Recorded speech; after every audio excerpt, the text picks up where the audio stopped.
Hello friends, I welcome you all to the class of English Compulsory second year. In the previous class we dealt with outline summary of the essay The Quest for Happiness written by H.S. Dalai Lama. In this essay the Dalai Lama has discussed the elements of common understanding from where happiness can be derived. Commonly it is believed that happiness is derived from wealth, health and friendship. But the Dalai Lama has opined that these three elements are not sufficient to bring happiness in human life. Happiness can be achieved or it can be derived from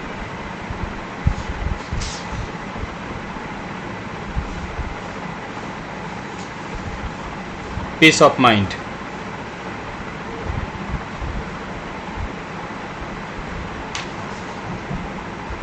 Dear students, today we are going to deal with the textual explanation of the essay The Quest for Happiness in this lecture. The quest for happiness is the essay which deals with human happiness, which is very important to live comfortable life. It is seen that all human beings, they are doing different kinds of efforts and their ultimate aim is to get happiness. Here in this essay The Quest for Happiness, H.S. Dalai Lama has discussed happiness and the elements which are considered to be the base of happiness. Today let us have a glance at the text, then we shall deal with its textual meaning. The quest for happiness. The human beings survives only with hope, and hope by definition implies the thought of something better. As I see it, our very survival depends on some idea of future happiness. But if we accept that human beings are fundamentally oriented toward the pursuit of happiness and the avoidance of suffering, it remains to be explored what is meant by happiness and where it might come from. Happiness is a rather general term, so there is potential for misunderstanding. For example, it should be made clear that in this book's secular context, we are not talking about religious conceptions of ultimate happiness, but rather the simple joy or happiness we all understand in an ordinary or everyday sense. As I noticed earlier, for being of our complexity, achieving happiness is not straightforward. Unlike dog or cat happiness, for example, human happiness requires more than the simple satisfaction of sensory appetite. So, what we are the source of human happiness? Three factors immediately suggest themselves, which I think most people will agree contribute significantly to human well-being, namely wealth or prosperity, health and friendship or companionship. Wealth, health and friendship. Let us start with wealth. Does our material situation affect our happiness? Well, certainly it does. it would be foolish to deny the importance of material factors to our well-being. After all, even a hermit living alone in a mountain cave needs food and clothing. Without a certain level of material comfort, people cannot live with the dignity we all deserve as humans. Of course, money is an important factor in our quest to avoid suffering and achieve happiness. But how much money is enough? In Tibetan, we sometimes call money by the nickname Kunga Dhundup.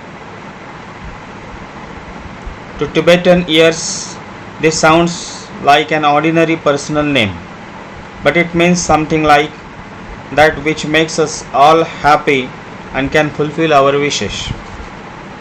Since money gives us choice and freedom, it is natural that people find it very allure and can't seem to get enough of it. Occasionally, I tease my Tibetan audience about their devotion to Kunga Dhundup. We see, as part of our traditional religious practice, we Tibetans generally recite a mantra associated with the Buddha of compassion. Om Mani Padme Hum. We do this frequently throughout the day, often under our breath even when we are busy with other things. Om Mani Padme Hum. We say Om Mani Padme Hum, but when people recite it quickly, it gets a bit mumbled. Om Mani Padme, Om Mani Padme, Mani Padme, Om Mani, Mani, Mani. At this point, it starts to sound as if they are speaking English and saying money, money, money. But again, and joking aside, of course, wealth and prosperity brings benefits. As humans, we need decent shelter, a healthy environment, nutritious food, and clean water. These are our fundamental needs, and as such are prerequisites of human happiness.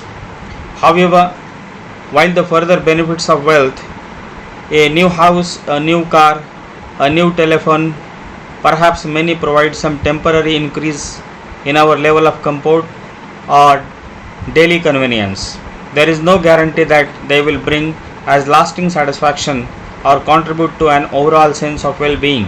In fact, acquiring ever more possessions often leads to greater anxiety, stress and worry, and these factors can in turn feed anger and even resentment.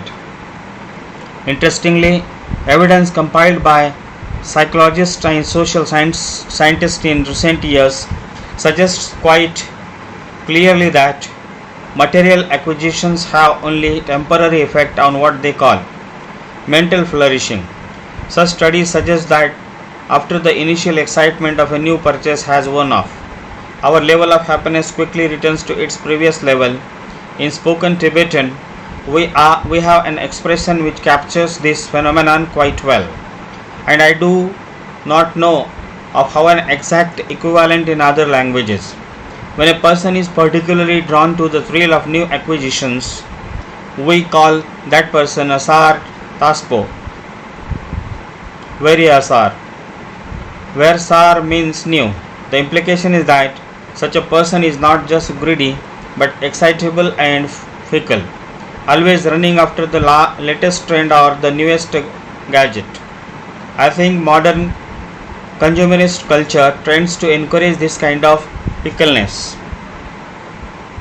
From conflict over resources in the natural world to conflict within families, material values are so often a source of trouble. And material wealth is no guarantor of happiness. In fact, I have met quite a few very rich people, billionaires even, who confide that personally they are quite dissatisfied and unhappy with their lives. Wealth creates a kind of cocoon around people which often brings loneliness. So, Kunga Dhundup is an unreliable friend who also brings a lot of suffering. While material wealth can be a source of so much stress and unhappiness, mental wealth based on love and compassion cannot. It is obvious, therefore, which kind of wealth we should really seek. But you might say, wealth confers a kind of security and satisfaction that is in fact quite lasting. Perhaps this is true, but how so secure. Really, can material wealth ever be?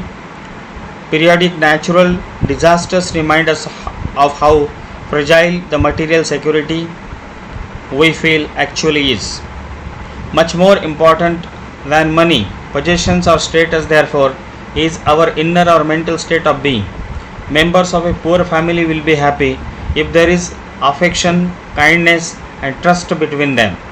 The rich neighbors may live in luxury, but if suspicion or resentment besets in their minds, they will have no genuine happiness. This is a matter of common sense.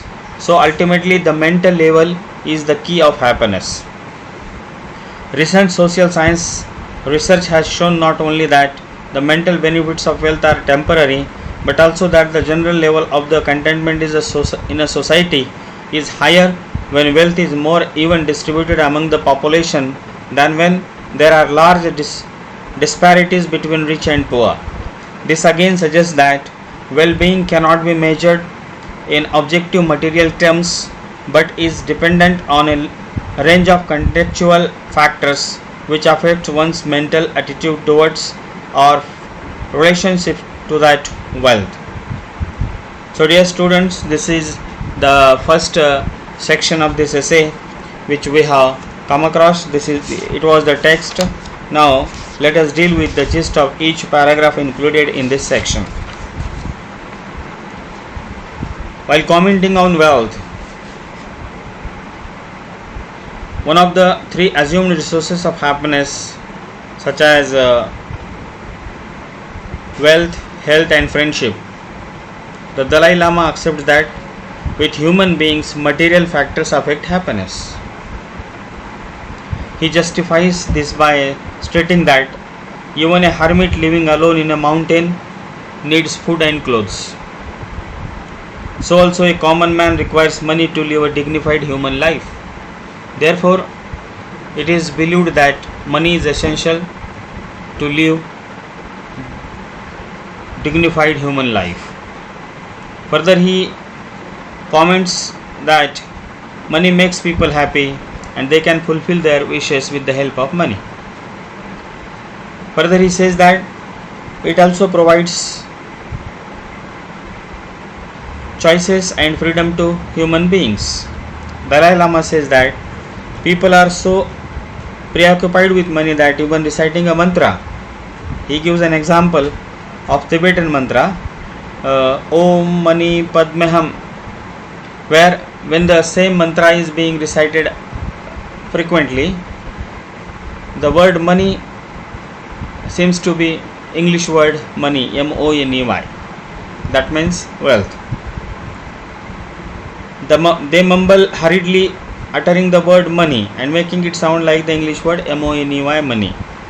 He agrees that wealth confers a kind of security and satisfaction.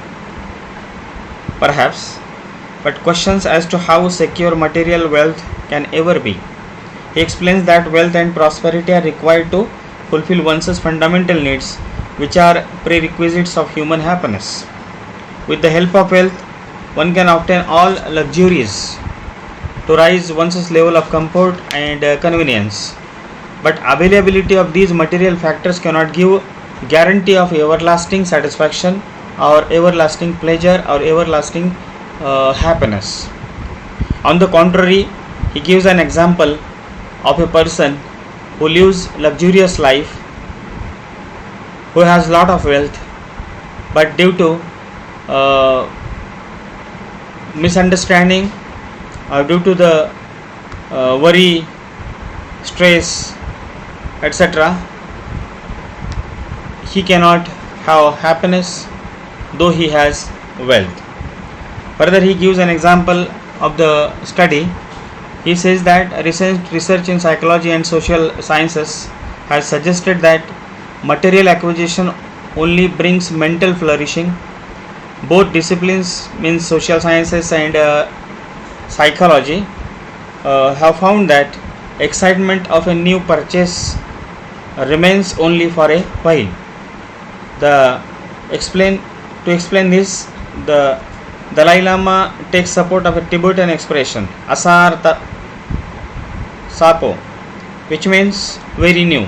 That is one who always purchase the latest material things. Then the condition of today's consumer who is characterized by a kind of fickleness. So things which we purchase today may not be that much appreciated or liked by us. So this is changing mentality of human being. So Dalai Lama says that money, there is no guarantee that wealth may bring permanent satisfaction or permanent happiness in the life of human beings. Then it is the textual explanation of the first part which we have made for our convenience of the text, the quest for happiness. Dear students, I would like to stop here. We shall deal with rest of the text in the next class. Thank you very much.